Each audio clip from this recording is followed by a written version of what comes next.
Party's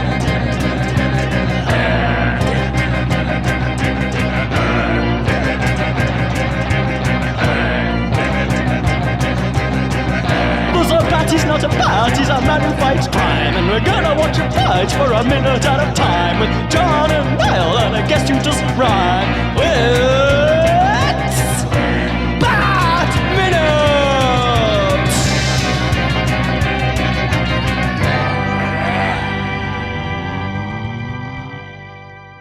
Hello everyone, and welcome once again to Bat Minutes hiatus period. We never came up with an official title for what it is between seasons, so... In Bat-tween. Yeah, we're in betwixt seasons of the show, but this is a podcast where we talk about things related to Batman that aren't minute by minutes. Thank goodness. Mm-hmm. It makes a change. I actually find it hard now to go back to doing podcasts in a normal way. Although for us doing podcasts in a normal way was doing them minute by minute, so it kind of depends what you mean by that. I mean talking about one thing on one episode. It's very difficult. Yeah. But today we're here to talk about something quite short. But I'm one of the hosts, Niall McGowan. I should say that, though, and allow everyone to introduce themselves before I introduce the concept of the episode. Yeah, I am your other host, John Parker. You should be used to me by now. But if it's your first episode, hello. And actually, I think this is you guys' first episode. We have... That's true. The other half... Yeah, we have the other half of... We've had Adam and Rachel from TMNT Minute on before... But we have not had the other side of that coin. So we have Scott and Chris from that same very podcast. Yeah, you got the two of us not in a relationship. Yet. I mean, unless you want to come out with any revelations on there, by all means. We support it. And I like the way you phrased that now, because you made it sound very combative, like these two are up against the other two. Oh, no. Now that you've said that, you've made it true. Oops. But yeah, as people who probably read the episode title will realize, we're talking about something at time of recording is quite timely, I guess, because we're in the aftermath. We're basking in the afterglow of the entrails. Hit film. Yeah, the entrails, exactly, of the hit, I think, film. Yeah, Prey. Yeah. Coming out. It's the biggest release that Hulu has had. Like, it's done the most numbers for them. It's really great. But to try to hitch our wagon to that to its star, I guess. We also had, in tying into what we were talking about, a lot last season. Prey is a prequel to the hit Arnold Schwarzenegger film Predator. Mm-hmm. Arnold was in Batman and Robin, That's and true. Of course there are. There's Batman products featuring both Batman and a Predator. So, and he did the aliens too, right? There was I distinctly remember from the 90s going to the Hastings book and video store, and there was RoboCop versus Terminator and Superman versus Aliens, which is silly. Superman versus anything is silly, but whatever. But Batman, I'm pretty sure fought. Well, I mean, I'm kind of getting ahead of ourselves here. No, you're right, though. There was a comic. I think it was just called Batman Aliens. It doesn't even have the slash in the title. In the 90s. But it should do. Yeah, I think it was 90, 96, 97, something like that. Yeah. Yeah, and was that Dark Horse or DC? Because it was the crossover combo of the two. When did Dark Horse even exist? I don't know. Oh, I'll look that up for you. Because Dark Horse did all of the Predators and Alien comics and Predator versus Alien, Alien versus Predator. They did all of that stuff for a long time. It all strikes me as being extremely 90s. Everything about it is just so it's the most 90s. It's just it's just gonna have friggin' pouches on belts everywhere and extreme muscles and just crossovers by galore. Rob Liefeld. And as we've brought up on the show before, Niall, this is very similar to all the conversations kids had when we were school age. In the playgrounds, who'd win in a fight, Batman or RoboCop. Well, even though for the purposes of just getting the general introduction out of the way, this is Batman Dead End, wherein Batman fights a Predator. But like it's so weird because this like attacked by an alien and then has to fight a predator. Yeah. And then there's aliens and predators, and it's actually kind of depressing when you think about it. Well, I guess it depends on. Do you think Batman would get out of this okay, or no? Or not? I don't. But maybe I'm getting ahead of myself there. But it's bleak. I was kind of surprised because like they did Batman versus Predator before in comic form. Yeah. It was a thing. It's actually kind of weirdly hard to track down now. I thought it would be a thing that would be continually in print and it would be like digital all over the place. But like, no, you have to buy secondhand copies. Really? Off eBay for like $30+ I guess. Nowadays. I didn't go looking for it on Comixology. It occurs to me I should have gone looking for it because it's got to be there. Oh, it will be, surely. I just know about because the first volume my brother had when I was a kid, so I read it like a bunch of times. But I was kind of stunned, to look it up. I was like, no, it's currently like you have to buy it secondhand for like quite extortionate prices. But it'll be some licensing issue. Whoever's made it, won't have the rights to then have the Predator like reprinted now and blah blah blah. It'll be some stupid legal crap. The thing I was most surprised by though is the fact that comic came out in 1991, and that's so like because the Predator was only like that came out in the first one came out in 87. So it's like must have been some people in the audience at the time going like, we need to get Batman hooked up with this thing as soon as 87? possible. Wait, when did Predator 2 come out? 1990. Wow. Oh man. I mean, I was only 8 in 1990, so it makes sense that I thought that the thing was older than it is. I mean, I was only 3, so. And Predator 2, I mean, I don't know if this is controversial, but to me, it's the only sequel that's really even half good. It's good. It's a good fine. sequel. I like it. I don't think it gets much respect online. I think you're right to sort of couch your initial statement in that, because generally when I see people talking about Predator 2, they're like, and this also exists. But compared to the other Alien and Predator sequels that we got in the late 90s and early aughts, Predator 2 is a goddamn masterpiece. I think that's doing it favors, is the passage of time. Like, there's a lot wrong with it, because I love the first Predator, and Predator 2, I get the concept. Oh, now we're in the urban jungle. Yeah. Like, yeah, okay. But I don't like the weird near future thing where society's collapsed. Like, all movies had that then. It's weird. Oh, I'll say I love that though.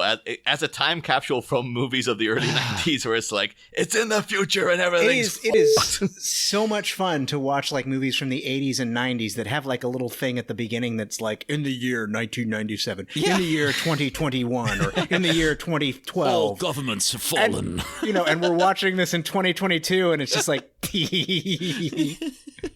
this is so cute.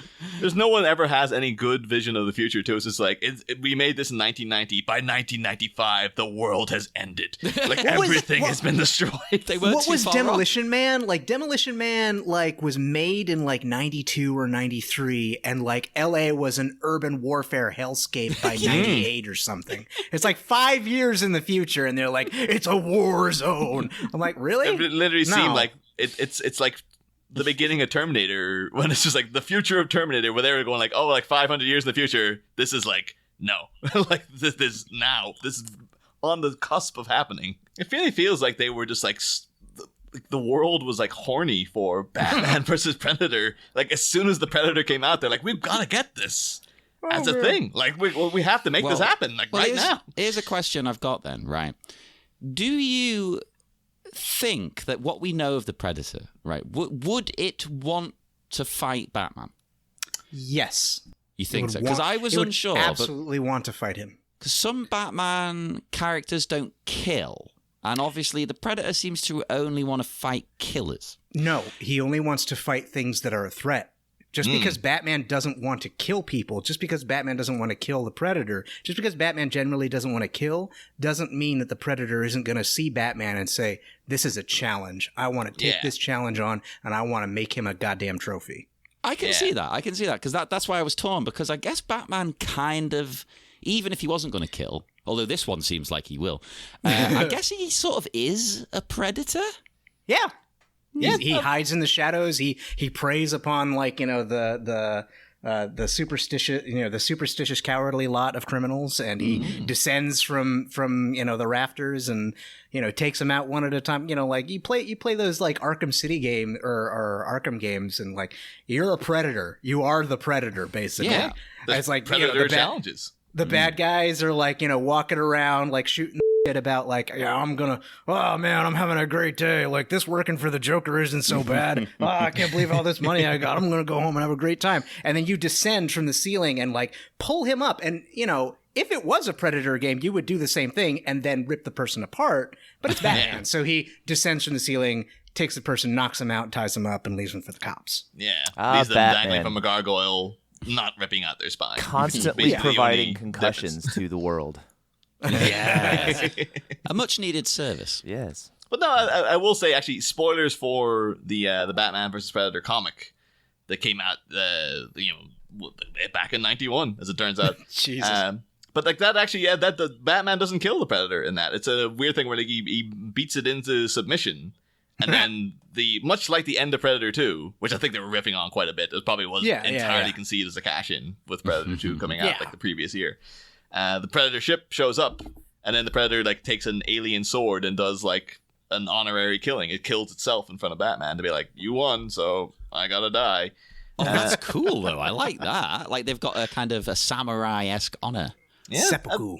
Yeah. I will say actually that original comic too, really, really good. Like they made 2 sequels that weren't so great, but the first one was like pretty tip top, and it's actually got a kind of fear because like Batman or the Predator actually like takes out Batman for quite a bit of it, like blinds him at one point. Like it's like it really, really messes him up, and it's a proper like Batman's just on his ass, like trying to figure out what to do, and the Predator's just massacring around Gotham, taking out everybody.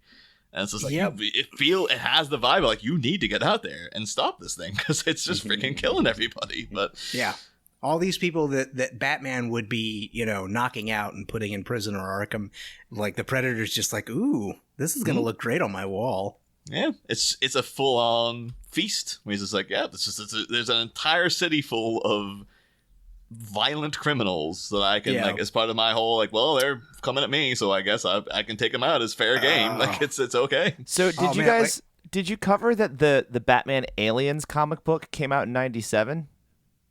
It was 97 by the time they got around to that. Yeah. I didn't even realize that one was sort of happened, and I guess there was a sequel in 2002 or 2003, which might have been the overt genesis for the fan film. It seems to be around the same time. But I had no idea they even did the Aliens comic. I only ever knew about the Predator comic book. I mean, as we mentioned earlier, like, this is just a conversation that kids have at the lunch table. Like, I don't think that this fan film necessarily owes anything to those comic books. I mean, maybe it does. Like, maybe they reference it a little bit. But it is a thing. Like, I'm pretty sure the guy who, like, wrote this is the same kind of kid that had the conversation at the lunch table with his friends about like who's going to win, Batman or the Predator. It's like even if those comic books didn't exist, which of course they did because it makes money. even if those comic books didn't exist, this guy would still have made this. Yeah, I think they were just tapping into the same kind of market, the same feeling there. It's the same thing we had last season when we were talking about like Mr. Freeze and Arnie, obviously himself. And that I remember that being the big one in the 90s was like, who would win in a fight, Arnold Schwarzenegger or Bruce Lee? It's like, well, one of them's clearly going to win. Like, there's no competition there. One of them's a proper fighter. The other guy's just like some big muscular oaf. Like, no. Like, I wouldn't want to fight Arnold, don't get me wrong. But I think I'd rather take him on than take on Bruce Lee. Well, anyway. Yeah. But I should ask you, because we're here to talk specifically about this fan film. Let's talk about what this actually is, because we've been kind of, skirting around with the concept, and I don't think we've even once said exactly what Batman Dead End specifically is. Well, because this thing was like, this was a big deal, this movie. A bolt of lightning. Way back when. But like, how familiar because I know, John, you were saying this is your first time seeing it, but yes. like, Scott and Chris, like, how familiar were you with this as a... I saw this on the internet like when it dropped. Like, so this apparently was made and released in July of 2003, which was the summer before I went to Japan, and I'm struggling to think of when exactly I first saw it, whether I saw it while I was still in the States or if I saw it in Japan. But when I saw it, like it was just like, oh, check out this Batman fan film. I clicked the link and watch it.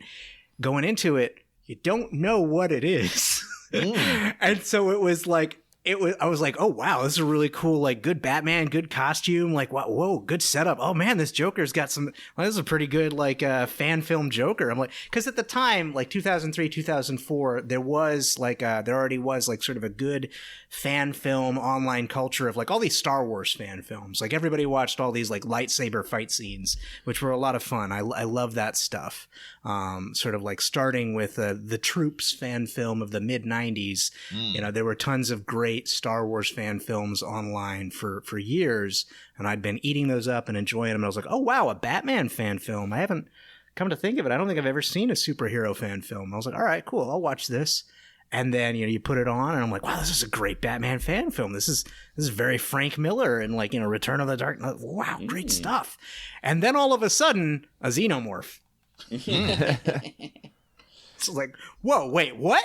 Yeah, that caught me off guard as a first time viewer. But see, the reason it was my first time is kind of because I'm a miserable piece of crap, and I, being a huge Star Wars fan, I actually didn't like the Star Wars fan films. I loved all the effort that went into them and stuff, but I'm a bit more in the camp of, to me, Star Wars is like a war movie with pilots. I don't care about lightsaber fights. That's all they ever were. And I'm like, I'm sick of this. I don't want to see any more of this crap. So I never really caught on to fan films in general because of that.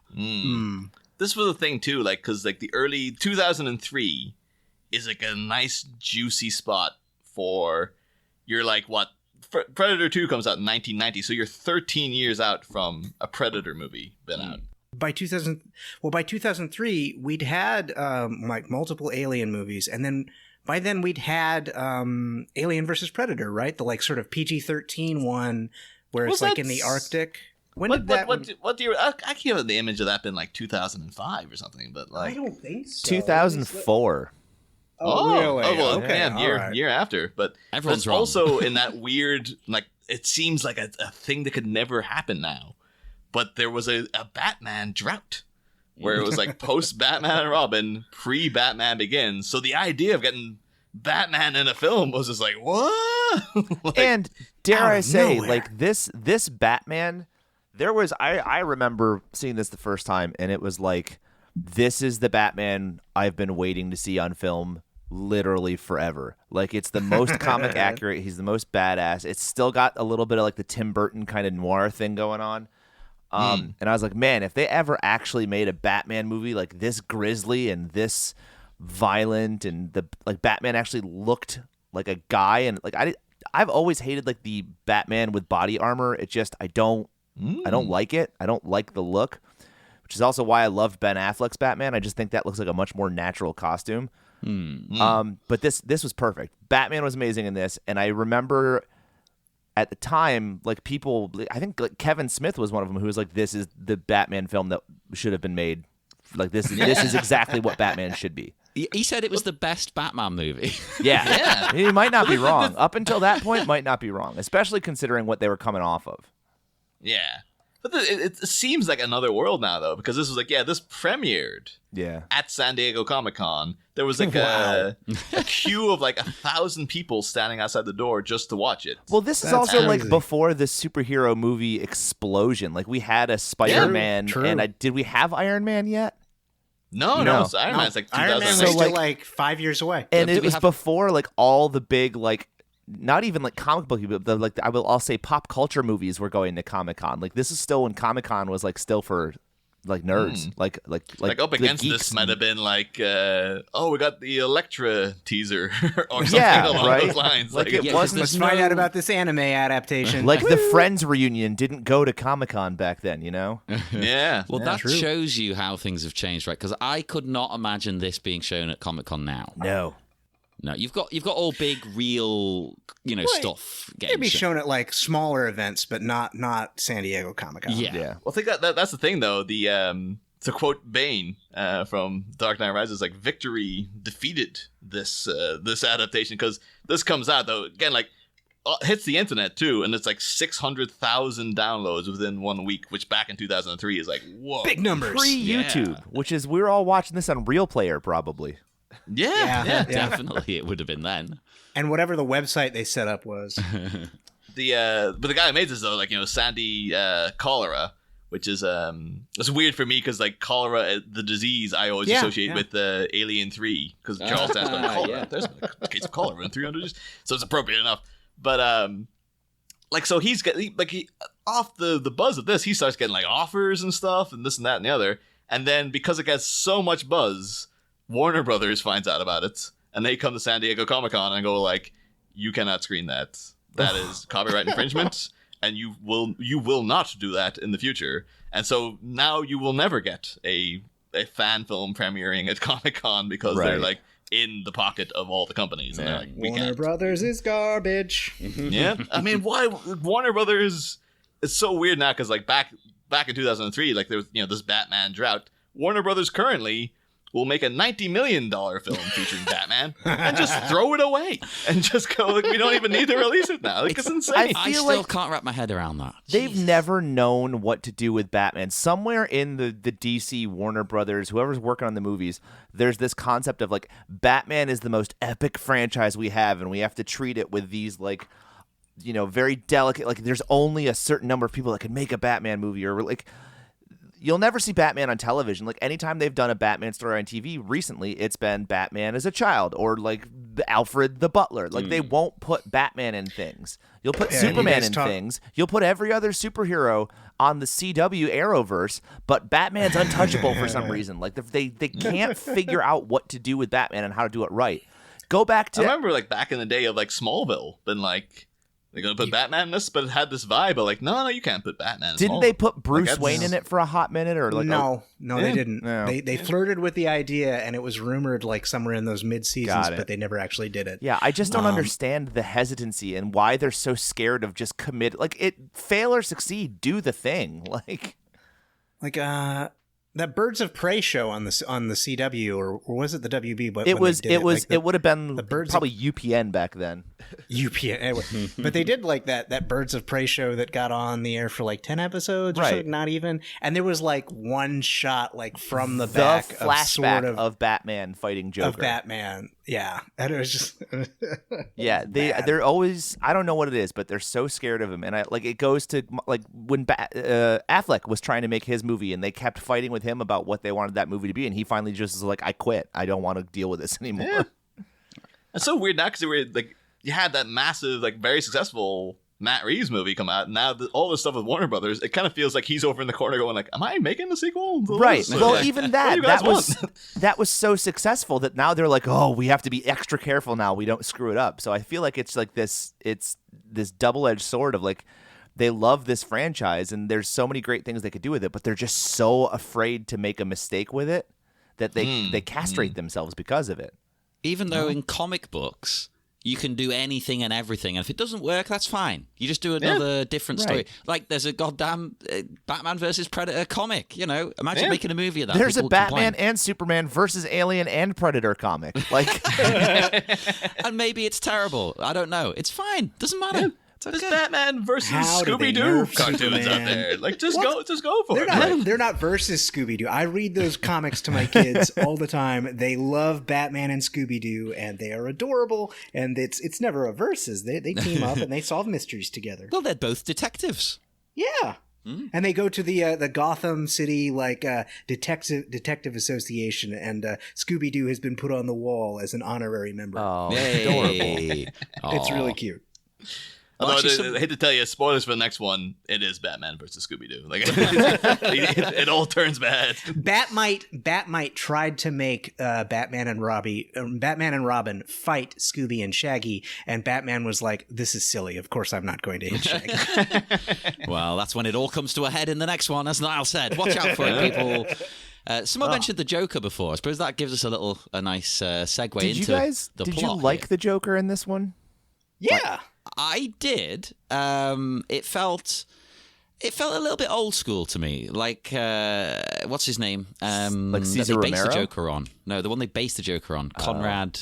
Oh, the The Man Who Laughs. Yes. Yeah. It had a bit of a vibe The makeup of that. had a very strong vibe of that. Yeah. I didn't love the eyebrows. Oh, those eyebrows are like insanely distracting. It's almost like they tried to be like too comics accurate, like. And I also like he had an accent. The first line he has like this weird British thing going on, and then it disappears. I think he's trying to go for the Hamill Joker, and then it's just like, you can't do it. Yeah, No, do your own but he like thing. realized it on film. And they left it in. It's like, we've not got much of a budget. This is a one-take movie. But okay? like the Like, straight jacket and the makeup and all that stuff looked great. I think the physicality of the actor was great. The dialogue didn't really help this, but this short film is not about dialogue. They tried to compress the No. entire history of the Batman and the Joker into like 6 that was lines. the thing. Like the first time I saw this was because I didn't have like the ready access to the internet in 2003. So this would have been like 2005 or 6 where I was seeing this. And I remember it had like a mythology around it. It was built up.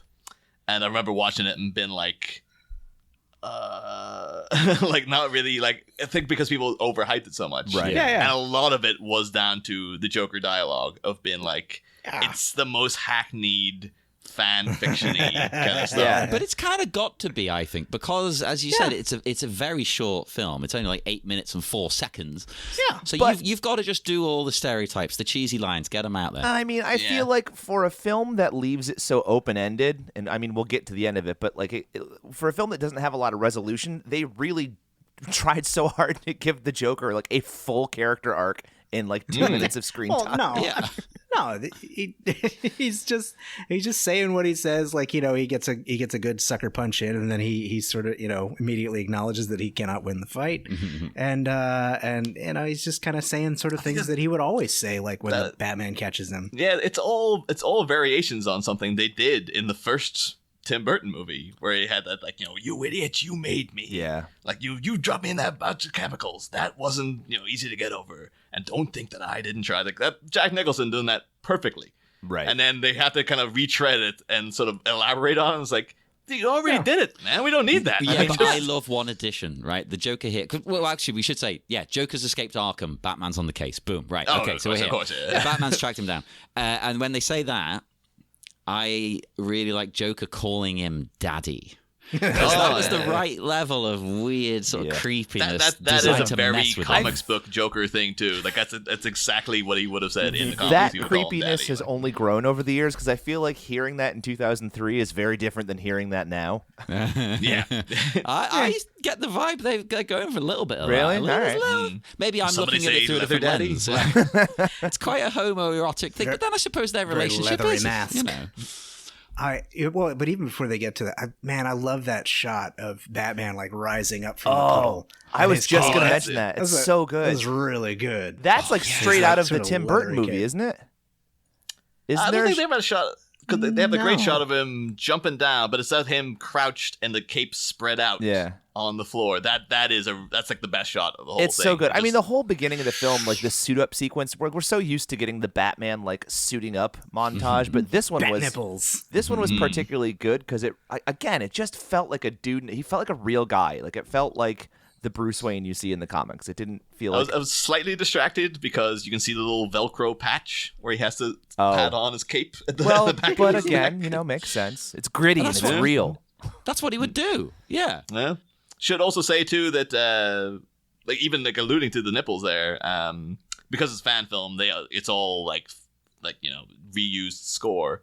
And to me, because I'm you know, me and John several times mentioned on air, the big defenders of Alien 3, and it's the opening credits music from Alien 3, Oh, is distinctly, it? which was made by Elliot Goldenthal, who did the music for Batman Forever and Batman and Robin. So it was just like, I like that music, I like that composer. Like here we go. And it was a good choice for this scene, I think. Like the music choices, they all come at the right moment because it's very creepy with how quiet everything else is. Like there's no dialogue at the beginning. I didn't even realize like that was music from Alien. So like I didn't get that cue, and I didn't know that this was about aliens and predators until the alien like pulls down from the sky and I takes had- the Joker. I had actually forgotten the aliens were in this when I literally just watched this for the first time again since 2003, like right before we recorded it. And I remembered the Predator. I totally forgot the alien was in it. So I was like, here comes the Predator.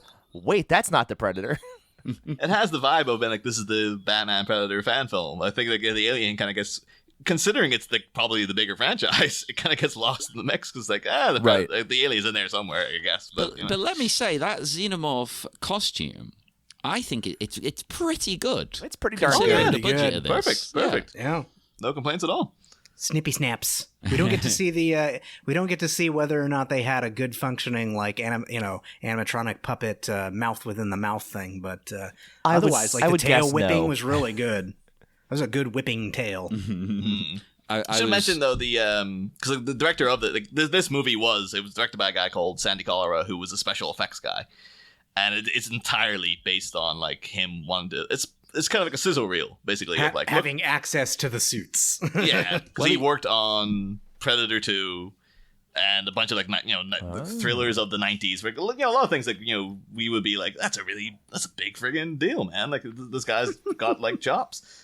The Guyver, which was the Mark Hamill weird cyber. As a kid, I loved that just because it was Mark Hamill. That was the only reason. We'll be talking about that next season when we get the Mask of the Phantasm. I think I'll finally get to bring out my Guyver notes. Yeah. But they made like he was worked on Elm Street 5, which was directed by the guy who directed Predator 2 and stuff as well. But he's like he's like a special effects meister trying to work his way up.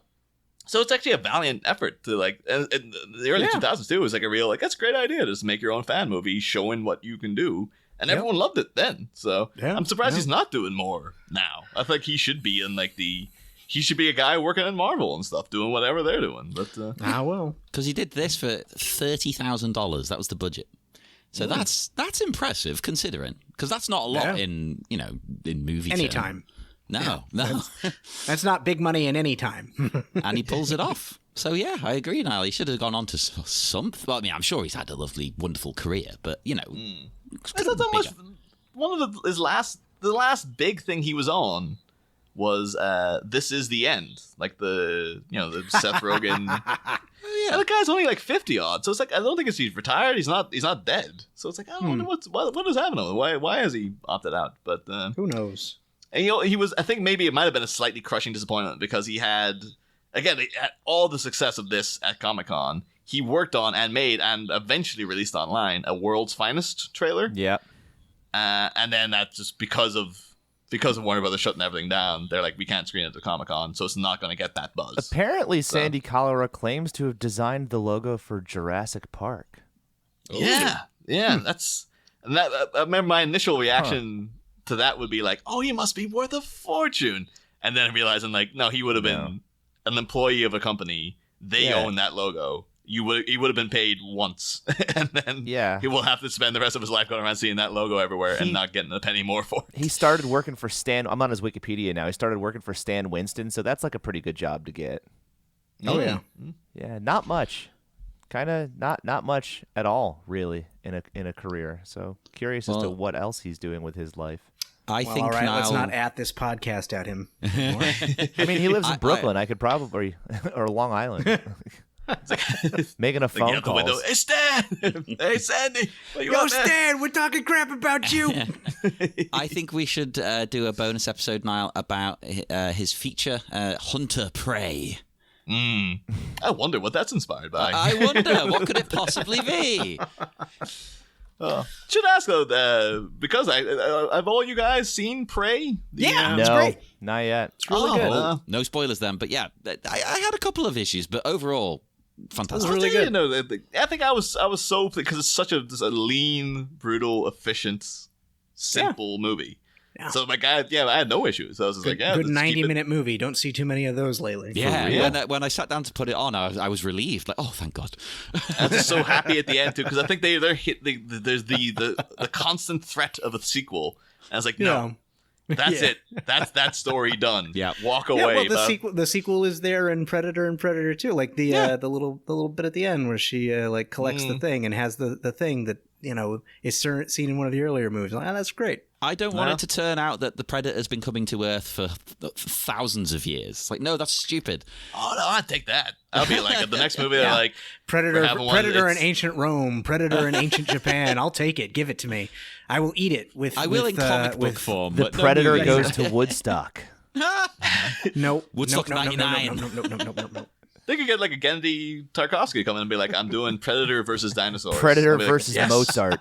Yeah. Just like every time it's like Predator, he's on the Great Wall of China. This one, like, great, fine, whatever. Like, they're trying to make this wall, and this Predator A keeps bugging wuxia them. film Like, with the whatever. Predator. Okay, now I'm sold. That sounds amazing. Oh, but The Predator versus Kareem Abdul-Jabbar. that would be good. Oh, Scooby-Doo versus the Predator. There right you there. go. There you Oh no. The Harlem Globetrotters are just like, I mean, That's it. they are a threat to his street cred, I guess. Maybe the Predator's trying to show off his basketball skills. Oh, no. Oh, but going back into the plot and the Joker and stuff, I looked up who played the Joker. Did you, Niall? That seems like something you would do. Yeah, that was very sad. Actually, Yeah. that was an initial Dead at thing of 41. like, oh, that's amazing, and then I, like looking further into it, been like, oh, that's really upsetting now. Passed away like 10 years ago. Yeah, it's Andrew. I'm going to mispronounce this, I'm sure. Is it Koenig? Koenig. Or Koenig. Koenig, yeah. He's the son of He was Walter Koenig. Oh wow! I didn't realize that connection. But yeah, he had that makes sense. He had an episode of Star Trek Deep Space Nine, which I remember. Like I remember the character he played. I'm like, oh wow, he's the sort of upstart kid from the refugees who's like, we gotta, we're here and you gotta give us a place to live. I remember his character. He was And I was like, oh, Boner that makes on sense. Growing Pains. Oh. See, that's a good See, use of nepotism, though, right? Like, Yeah.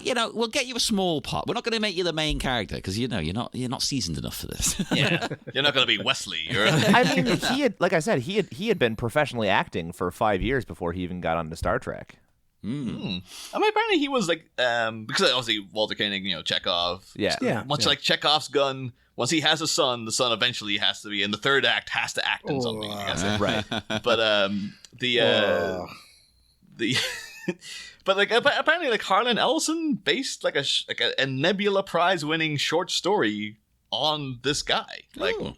Jeff D is 5, I think it was called, and it was basically about like he met Chekhov's son. He was like, I was so enamored by this kid. He was so lively and likable that I wrote a story about him and stuff. Like, oh, it's really nice. Well, that makes which makes his ending all the more tragic as well. But Yeah, that makes it worse for us to tell the listeners. He unfortunately took his own life in 2010.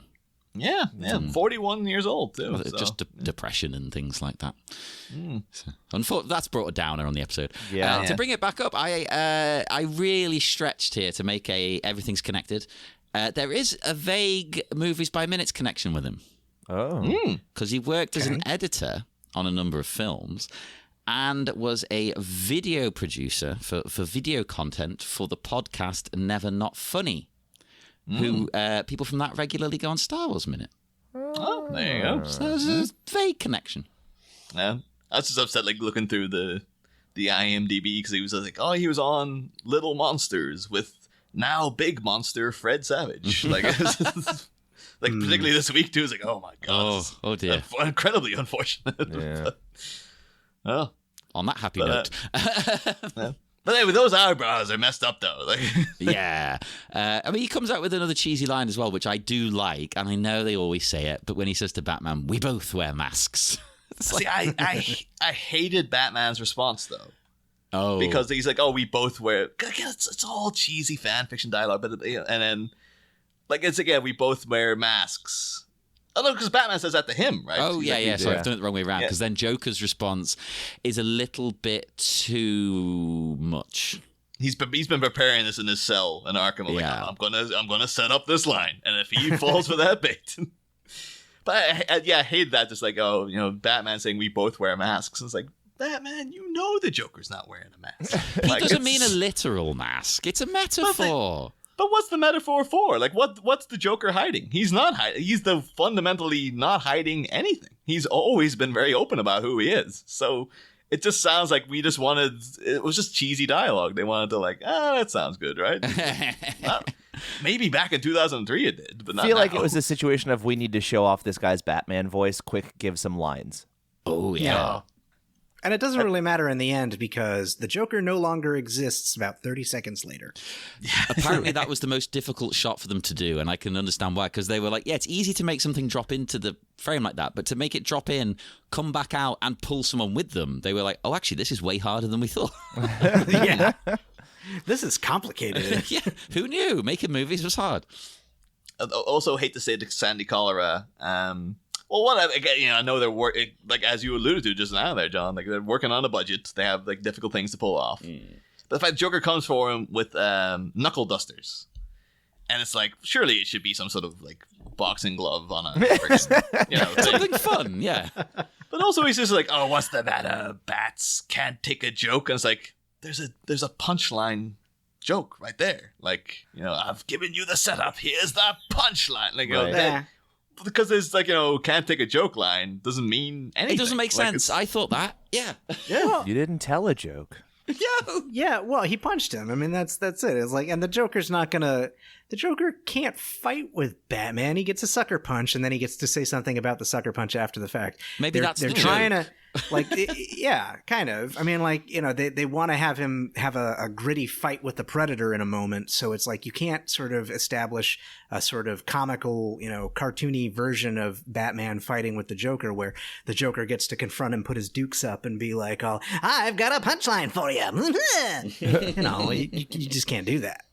No, I do appreciate all of the bait and switch going on though, because you get all this like with the Joker, and you're like, oh, it's gonna be this big Joker thing, and then you're like, nope, it's a different thing, and then you get even another one. You're like, now you get a third bait and switch. Like it's just the pacing of the whole like in 8 minutes, like the way that they kind of like keep you on your toes with this, like just I and really then the enjoyed Ninja that Turtles too. showed up.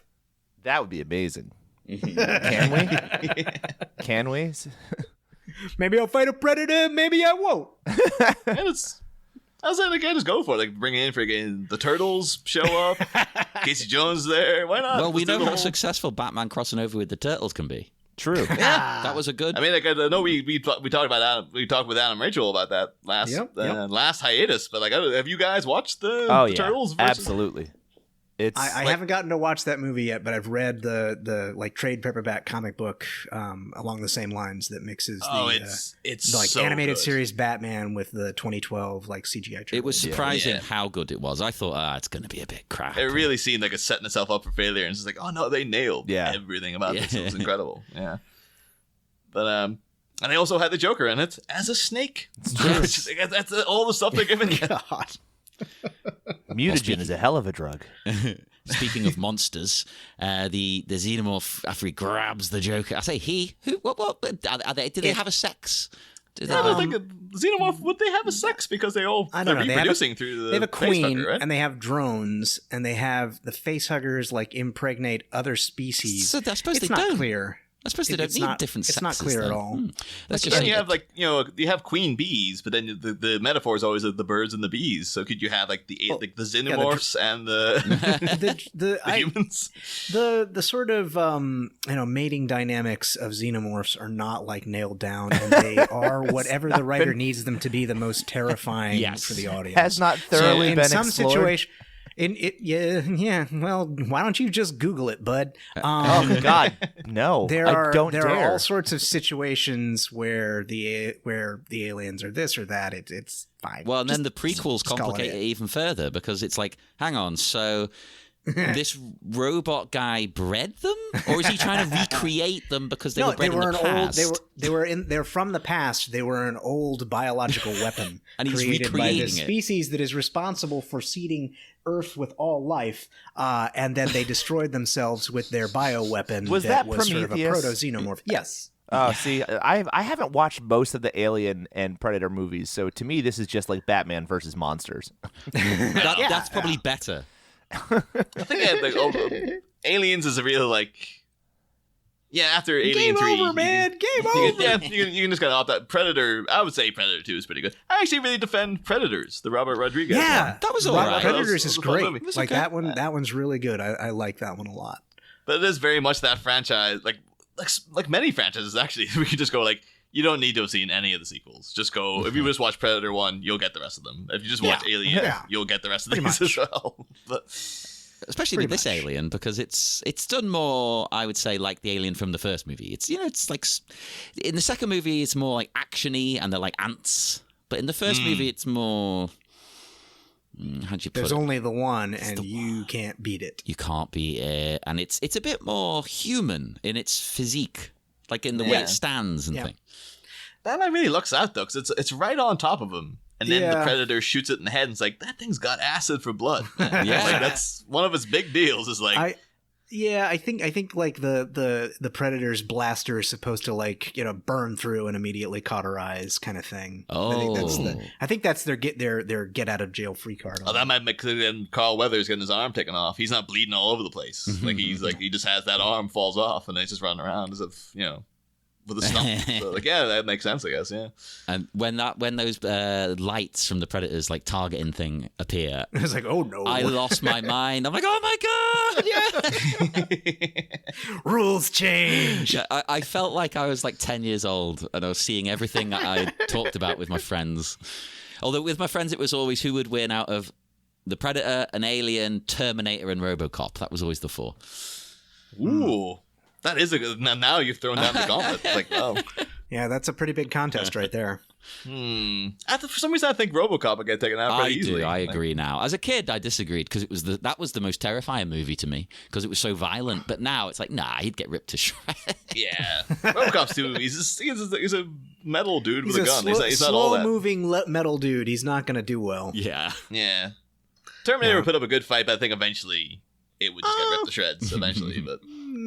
I don't know. It kind of depends on your scenario, because it's like if it's one on one, if you just sort of put them all in a room together and it's just one of each, then honestly I think the alien's gonna not last long, because the others are all sort of like in a one-on-one situation, like things are different. But if it's a situation like the xenomorphs show up in New Detroit and RoboCop has to deal with an infestation of tons of them, then yes, he's absolutely going to lose. But I think if you put RoboCop against one, he can win.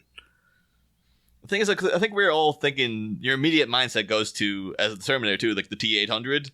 But if it's a T-1000, that is a different situation. Yeah, that's like, well, T-1000 is probably going to win. And also, that. even if it's the T-800, if you're talking about it being in the past and like Skynet sent one back, then yes, that's maybe you can beat the one Terminator. But if you're in like the post-apocalyptic future and it's an army of T-800s, then that's a different situation. Which we're probably going to find out about soon, because the world is ending, as we talked about already.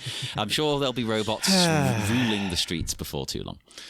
I have a question, and right. maybe you guys all have different answers. Does Batman die at the end of this?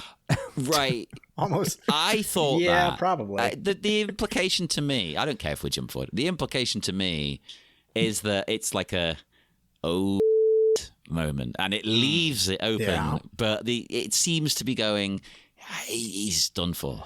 There's no way I feel out like of this. it's meant to inspire this exact conversation that we're having. Yeah. Like, you can't ever answer that question because you're going to piss somebody off. I mean, so, as someone who's like, the main feeding ground for Batman for me growing up was the animated series. Every single thing was resolved with a grappling hook in that cartoon. True. So I imagine he'd probably try to fight them and then go like, whoop, and just grapple his way out of there. Bye-bye. And then come back with something like, oh, I'll get the Batwing and like bomb the hell out of this place or something. Yeah, that's one of the things is like a part of those conversations is always that bit about like, well, how much prep time does Batman get? Yeah, he's all about the prep, as we've talked about in the comics, especially. He's got plans to deal with all of his friends just on the off chance that they turn evil. He's got those plans ready. How to deal with them. But in this situation, in this scenario, in this film, he's chasing the Joker and then suddenly has to deal with acid-blooded aliens and then a super killing machine from space. Yeah. So, he lucks out well. Yeah, I think in general, Batman would do well against predators and aliens because he has in the comics, I guess. Yeah. But it is all that. One of the things I always find that like, and it's come up again recently with Prey coming out, because you have the chuds on the internet going like, how can this little girl go up against the predator? Blah, blah, blah, blah. And they always forget, like, the whole point of Predator, the first movie, even the sequels forget the point of Predator, in that it's a deconstruction of hyper-masculinity, in that all these guys with, like, their sexual tyrannosauruses, they got giant helicopter guns, they come in, blowing the hell out of everything, they can't beat this thing. It comes down to, like, simple ingenuity. It's not might makes right, it's just using your head. And they go up against a vaginal faced monster, and there's many things you could read into in the first Predator, and it's a fascinating movie in that way. And then like the sequel is like literally Danny Glover like, yeah, I beat it in a fist fight. Basically, that's how I won. Well, that's exactly our I don't problem think with Rise of Skywalker, isn't it? Not getting how to kill the Emperor. Yeah. And then like it really feels like in the new one too, it's kind of like, oh, it's flipping. You know, they're bringing gender politics back into it in a subtle way, but it's also like it's kind of harking back to. You know, it's not too subtle. It's pretty clear. Well, but like it's not like. I mean, I guess it is kind of like it's just not to spoil. Plug your ears, listeners who haven't seen it. But like at the end, she's got her little speech where she's like, "Oh, you don't realize that I'm killing you, just like he doesn't realize that I'm killing him." Like that. That's pretty clear. Yeah, it's blatant. But so I think one of my things with the Batman vs. Predator comic, though, as good as it is, it's also like, has Batman win in the end? He puts on like an even more hardcore armored suit, and then he beats it to death with a bat. Well, not beats it into submission with a bat. It's like, Predator's not about that. It's supposed to be about the fact that like you can't beat this thing with might. You have to be clever. That's and you sort have to of like anti-Batman also, because Batman is traditionally like, I'm gonna outsmart you. Well, part of outsmarting things is having tools. Like True. Batman without tools is not really I mean, yeah, a part of outsmarting something can be like, I need this armor, I need this weapon, I need these things. That's why I do always like it when Batman's sort of fighting time is limited. Because I think he should be an amazing fighter, but he only does it when he has to.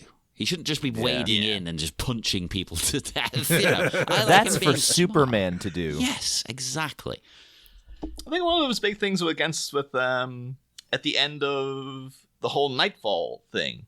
So obviously, I have like Bane cripples the original Batman and breaks his back, and then you have John Paul Valley. But how does Bruce Wayne defeat John Paul Valley? Is that he just like psychs him out basically? Like he hides in the shadow and makes him chase him until John Paul Valley kind of like breaks himself down psychologically, and then Batman's just like doesn't even have to touch. See, it. that's cool. I just know the way you work, so I like it. That's what he's supposed to be crafty. Batman should be always. He should be the one setting up little minor traps. And I think in a scenario where Batman got to like know that the Predator's out there, know that the aliens are out there, he might stand a chance in this scenario where there's a ton of aliens and Predators in an alley. But in this film, he is surprised and he gets lucky on the first one, and then there's dozens of them around him, and I'm just like, there's no prep time. No.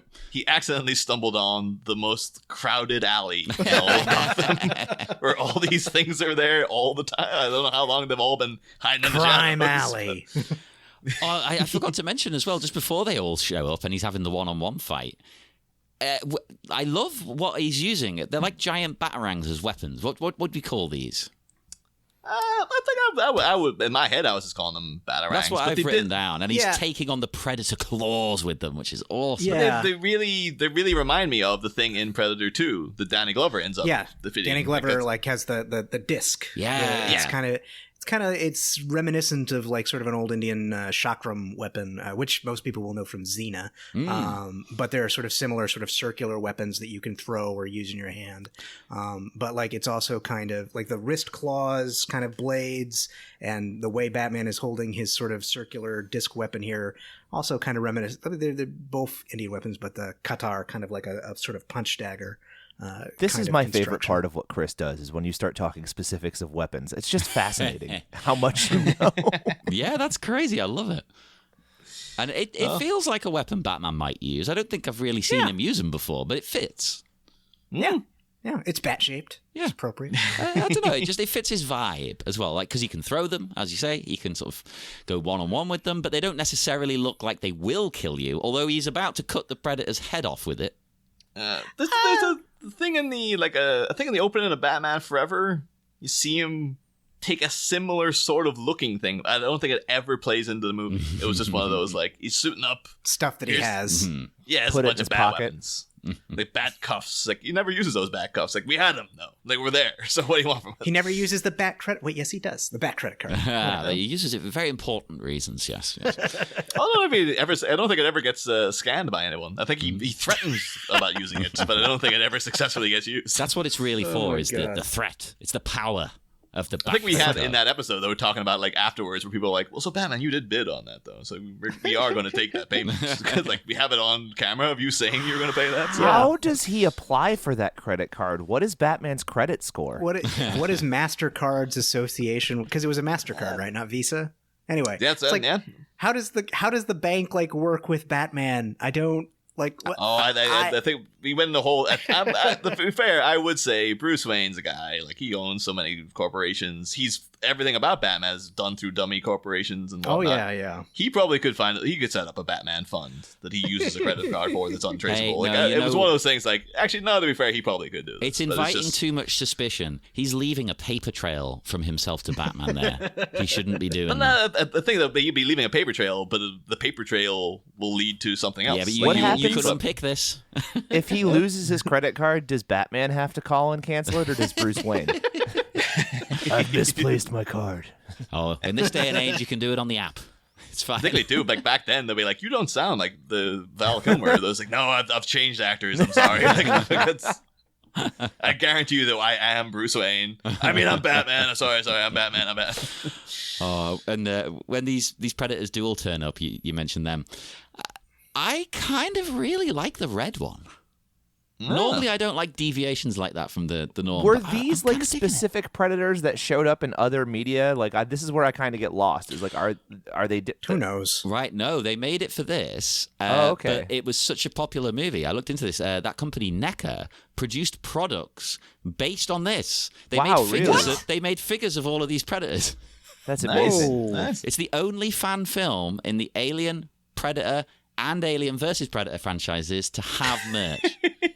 I love the fact Wow. you have to specify that as being the That Alien, is- the Predator, and the Alien versus Predator franchise. That's a separate I thing. wonder how the licensing and like payment works out on that, because a fan film is like by definition not supposed to make money. Yeah. I guess like maybe the WB like it gets a cut of that, like, or the lion's share of that. That's I bet interesting. you they get all of it. I can't imagine that if WB is like saying you can't show this at Comic-Con, Wait, that they're ever going to be like, oh, by the way, we're going to No. cut you in on merchandise for Yeah. this. It wouldn't be WB because Or whoever. Predator is Fox. I don't It's know. Disney now. It's Disney now, baby. Disney now, yeah, that's true. So it's even more going to be clamped down on. This is Yeah, not a and it's, goddamn chance. it's so interesting. People were complaining that Prey is only on Hulu and that should have gotten like a theatrical release. And it's like, well, the thing is, contractually, because they began production as a Fox film, it is under contract. Like, if it gets a theatrical release, it would have to be on HBO Max first. And it's just like, no, we're not doing that. And then we complicate matters even more over here, because here we don't have Hulu, so it's a Disney movie. It's via Star on Disney Plus. Yeah. It's like, oh my god, they're throwing an extra company in there as well. Why?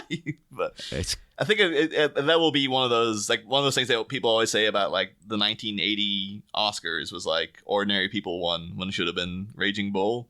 And I think people are already saying like Bullet Train is out in cinemas and no one cares, but everybody is watching Prey on Hulu or Disney Plus. That should have been in cinemas. That would have been a hit. But like it'll just be people probably won't remember years from now. But to me personally, it's just like that's just a weird flip of an unfortunate toss of the coin where it's like Yep. somehow this Brad Pitt thing that no one really gives a crap about is Complicated contractual mess associated with the pandemic and streaming rights of multiple different companies. We get what we get. A lot of people might say though, like, would Prey have been a hit had it been out in the cinemas? Would people have gone to see it No rather idea. than if it's just in the? I it's would just on have, your because TV I'm a already? sucker.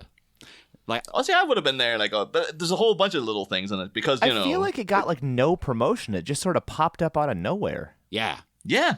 Oh, I know. But the weird thing, I know that Dan Trachtenberg, who made it. Apparently, the guy who got Kevin Smith into podcasting too. So he's got like that's another notch on his belt right there.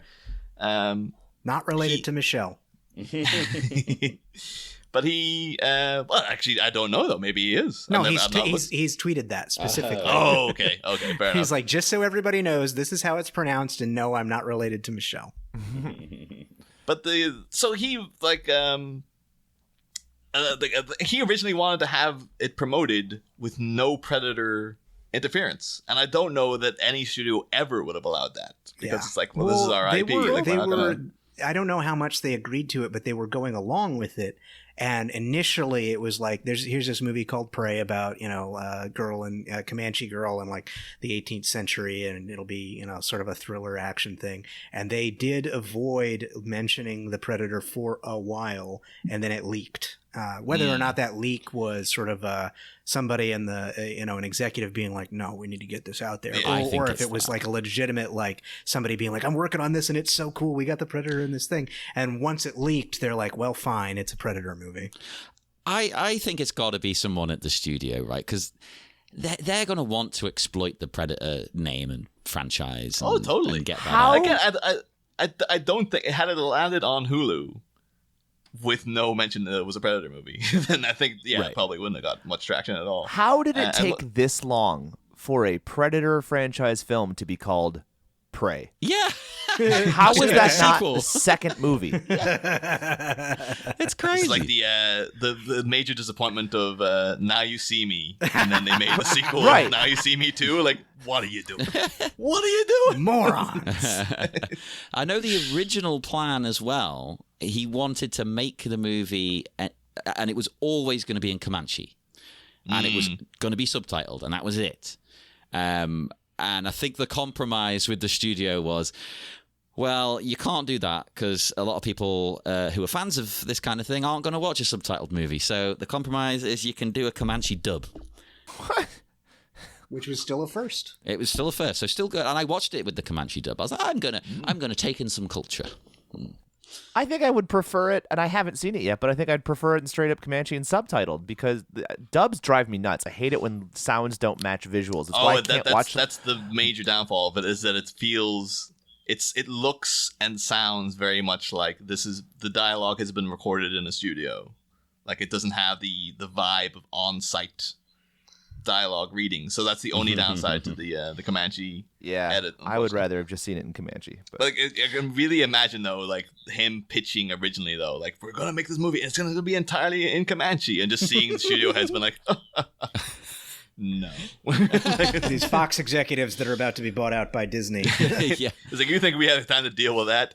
Well, you go make a dub if you want. I don't care, but you're not making it in Comanche. Not a goddamn chance. And there you go. While we've been talking, in the chat there, I've sent a link. I found one of the action figures. Oh, nice. On eBay. Let's take a look at this. Seems like, well, on eBay, what kind of prices are we talking? A lot. Well, look at that. Big red Predator. It's cool, isn't it? I mean, It doesn't mention the Batman dead end on it anywhere, so No. that's worth noting. That it's like, Whew, $398. Holy moly. it doesn't even mention it on the back, actually. It just mentions he's encountered xenomorphs. I don't know, 'cause I hesitate to say, but my knowledge of the Alien versus Predator movies is not what it should be, I guess. Maybe, I don't know. Maybe You don't need maybe to they have a knowledge of the Aliens versus Predator movies. maybe they bumped up Big Red into one of the Paul W.S. Anderson. Maybe the films, second one. I've seen the first one a few times. I think I watched the second one once. I think I had The second one is the one that's like hard R, right? Yeah. Like Alien versus Predator. Oh, wait a minute. Like the Predator, like the Pred-Alien face hugs like a whole like maternity ward, Yeah. and like it's brutal, Hang and on. awful. And I haven't seen that one. there is, I missed this. He has encountered many, this is on the back of the box, encountered many xenomorphs and an infamous costumed vigilante during his hunt. I say we're back to DC now, but like, don't mention Batman though. Like, there has to be special occasions. That's great. Of course, we're renaming Pennyworth. By all means, mention Batman because we God. need to get that out there. The origin of Batman's butler. That is a Also- clever way out of the rights issues there. The original title for Smallville was actually Smallville Superman's origins brackets Batman's friend was the The teen years. So basically, listeners, if you want to help the show out, you can buy us this on eBay for $398 and send it Oh over. my God! The thing is though, like, nothing against all the costuming is terrific. I'm not particularly a massive fan of Big Red because it just looks like, oh, we've just painted the Predator mask red. Like, That's what they did, and they found like a samurai belt. Yeah, it's just kind of like He's carrying Okay, that's carrying cool. katanas, so like I'm very curious if where Killed these those ideas people. came from. This for would these be different this is your predators. sequel to Prey. It's Predator in feudal Japan. Find out the origin of Big Red. Where And do you it's get the also a katana good way of doing a crossover with the turtles. He's got samurai swords. from? Oh, Yeah. Turtles in time. They go back. They get killed by the Predator. Yeah. And he really like Raphael, so he wears red in his honor. There you go. He This stole is how Leonardo's, that should have been the origin sword. for Last Ronin, the comic book. The Predator is the one who's killed all the turtles. That would have been a good twist at the end there. But they get 5 issues in, you're like, oh, by the way, get this. Ocha. Shredder turns out to be an Utrom, but the Utrom is actually a predator. Yes. Here's actually a question though. Ask you guys like off the bat, because this is a thing that people I've noticed it's particularly too since Prey's come out. Do you guys know the species name of the predator? Oucha, Ucha. Sadly, It's I something- do from being a it's- nerd. Yeah. Yautja. It's something like that. Yeah, Yautja apparently is the. But it was one of those things of just like I remember hearing that way back, probably when one of the other the Predator movies came out, and people. But yeah, it's one of those real things of like the hardcore fans who are giving out about Prey. All over those Well, Dark Horse comics. You guys can tell I don't know these things because you keep saying xenomorphs, and I'm like, the aliens from Alien. But then I don't think canonically xenomorphs would even get another name though, because I guess they were manufactured by Michael Fassbender now. So it's like, well, it's not as if they come from another planet and like that species has a name. It was just a thing. Yeah. This android guy. Maybe. Well, like the Weyland Yutani company, I think they refer to them as xenomorphs in a couple of different places. I think in Alien 3, don't they call them that? I think even in Alien 1, I think it's do they? it's Yeah. mentioned as And a then- xenomorph. But And then the what are they called, the big tall like species from Prometheus? Were they the engineers? Or the mechanic? Something like that. Space Yeah, they jockeys don't- originally then, yeah. Space jockey, right? But they're not. They don't give we don't know the name of their weapon that destroyed their civilization. I prefer that. Like, I don't want to find out what a xenomorph is actually supposed to be called because it's just, they're unknowable. One of the many things I loved about Alien 3 is that I don't know if they mention Weyland Yutani at all. They always refer to it as the company. The company. I just remember at the end too when Lance Henderson shows up and he's like, "You know who I am?" and she's like, "You're an android sent by the fucking company." I was like, it's better than it's just called the company because it's just like a faceless corporate entity. But then Plus, it's it's like, meant to be such a big company. It's the company. Yeah, Like, if you look in the background, all the products are Weyland Yutani. The beer they drink is Weyland Yutani. It's a critique of capitalism. People miss this. Yeah. But it's but now there's too many Weyland Yutani t-shirts out there for people to buy. So I guess you can never try to edge it in that direction anymore. It's like, no, everyone knows exactly who the company is. But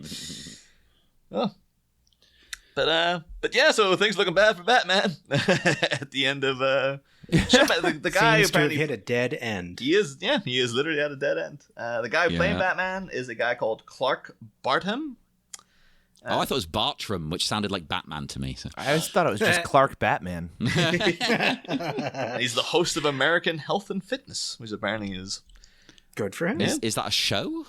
I think it might just be like one of those, like it might be like a Tybo ad or something that just pops up every now and again. He seems to be in very good shape. I had to do Tybo at school. Okay. I know this, John. That's why I mentioned Tybo specifically because you mentioned your Billy Blanks connections. A couple of times. And I bought a movie once with Billy Blanks in it because I was like, that's that guy from Tybo. What was that movie? Cyborg or I think that was it. That might have been the one. Yeah. That was the abandoned sequel to Masters of the Universe. They what? Yeah, it was originally like they were making a Wait, sequel for to real? it, and then Wow. Canon Films completely fell apart, and then all the sets and the Crazy. script got rewritten into the screenplay for Cyborg. Yeah, that's crazy that Die Hard was supposed to be a sequel to Commando. Of course, because it was in Cyborg's got Jean-Claude in it, Jean-Claude Van Damme. Of course, the original. The Jean-Claude Van Damme one is like Future Soldier or it's Super something Soldier. Universal Soldier. Universal Soldier. Oh, right. man. The Billy Blanks one was different, but I mean it's like a very similar concept. Very. But it was like at the same time, I think. I got it for, I'm not sure what it is in dollars, but it's pretty much the same amount. I bought it for £1. Ah. on DVD. Yeah. It's like that golden period of the early 90s where it's just all schlock, action schlock, and it's all called like Soldier of Future or And something I remember about that Billy Blaze movie is like he's like a sort of a machine super soldier, whatever, like, and he like gets taken in by a village or something and like protects them, and it was very reminiscent of the Kurt Russell movie by a very similar. You're just saying the name of the movie is Soldier, and it's so good. That movie is good. Soldier is great. It does not get. That's another one for us to review then. Yeah. I was trying to tie it in because I don't, everyone always brings it up, but like. It's still one of those weird things like, Jean-Claude, the original Predator back in the day. Yeah. What was the reason he got like taken out of, like he was allergic to the suit or something, or he just couldn't the suit? I think it was he just couldn't work. I think it was like it was so he couldn't do anything because he kept sliding around and stuff. And I think then eventually the studio were like, these guys are huge and he's slight. Like he's a small, he's an incredibly impressive martial artist, but he's very small. We need somebody to make Arnold Schwarzenegger look small. Yeah. So you got in Kevin Peter Hall, who is a mountain of a man, and everything about the thing that they had to pause production on the original Predator because it was like we have to get rid of that design. We have to get Stan Winston to come in and fix this thing, and it just like best decision they ever made because you got like an iconic monster out of it. Yep. And Jean-Claude he went on to do just fine. So everybody won, I guess. It's fine. I had no idea that he was out. supposed to be in that movie. Oh, and the suit is so bad. It didn't look like this. I'm looking at it now, and it's horrid. Like it was sort of like a technical kind of thing. Like it was more like armored and like futury. I think it's kind of like based on like a kind of praying mantis it was supposed to look like or something. It does sort of look like that. Yeah. It's pretty. I don't know if they would have fixed it in post in some way, but it looks pretty bad. Like it was just like this was just a bad. No, design. in the 80s you don't fix things in post. There's no way. It just would have tanked the movie. I'll be honest. Yeah, I don't know if it was just like we'll fix it somehow. It's like I don't know if there is any way to fix that, man. It just looks like a turd. Like it's. I particularly do with Arnie been there. It's like you can't have Arnie be in a movie with this thing. It's like this guy's the biggest star in the world now. Are you joking? Oh. But yeah, I mean that was Batman Dead End. Yep. I will Fun say times. It's a real time capsule of the early. If this came out today, I think I'll be like, so what? Yeah. But like back, we're in a post age of like epic rap battles of history and all this kind of thing. Like we're spoiled for this stuff. There is a whole YouTube channel of like verses, like not the rap battles, but like fight scenes where you have like Deadpool versus a Power Ranger, Mortal Kombat versus Wolverine, like lightsaber versus I don't know, Harry Potter or something. I mean, but they do a good job doing sort of like these fight scenes with effects and choreography and costuming. That's pretty impressive. But it's so much easier to even get a better camera these days. Like 2003, it was impossible for the average Joe to make anything on even a digital camera for a reasonable amount of money. Let alone who was building costumes like this is the costuming. And that's evident by the fact fantastic. that this fan film is made by people who are professionally involved in movies already. Correct, with a $30,000 budget. Like it's very impressive. Yeah.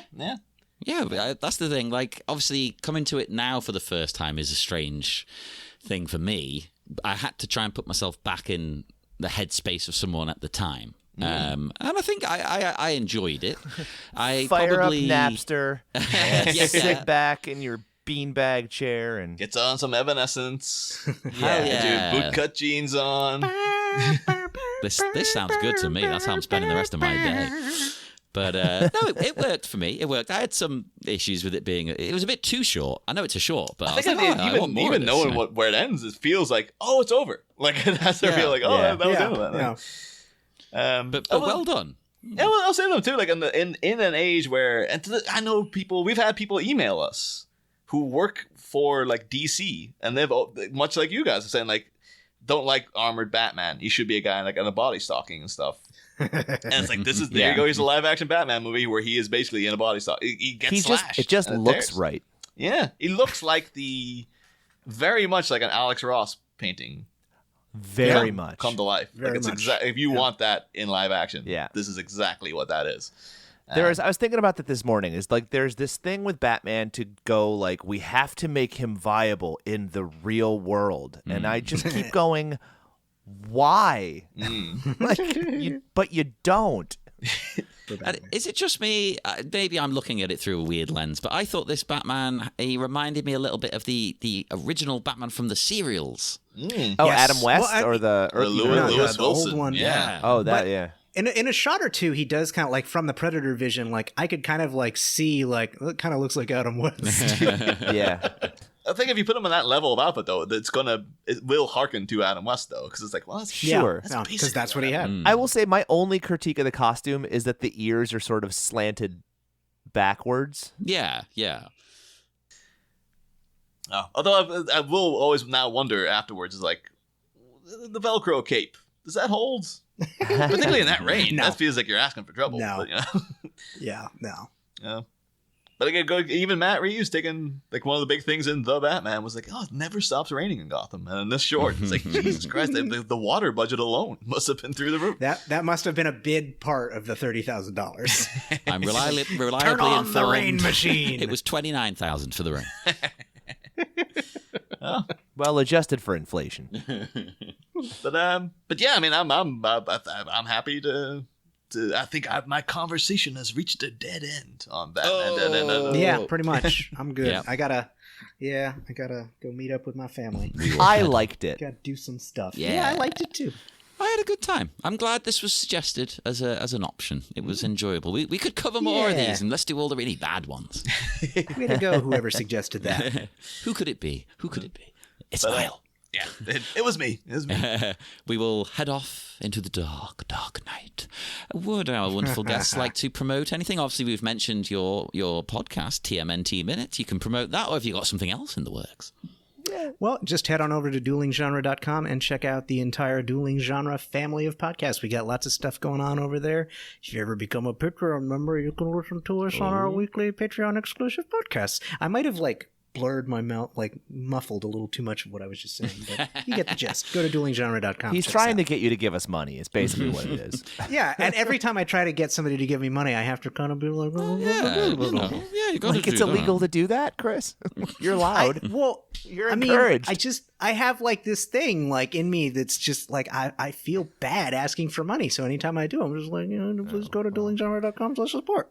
Yeah, and Chris and I, we have a podcast with Adam and Rachel that is still, just because we're slow and lazy, still being edited and put together, where we are playing role-playing games based on pop culture properties. It's going to be called Screenplay. It will be coming out eventually, and we just finished playing a season of episodes in the Ghostbusters universe. Oh, nice. So that'll come out, and you get to. We did it with Ninja Turtles a while back. We called it Up From Below.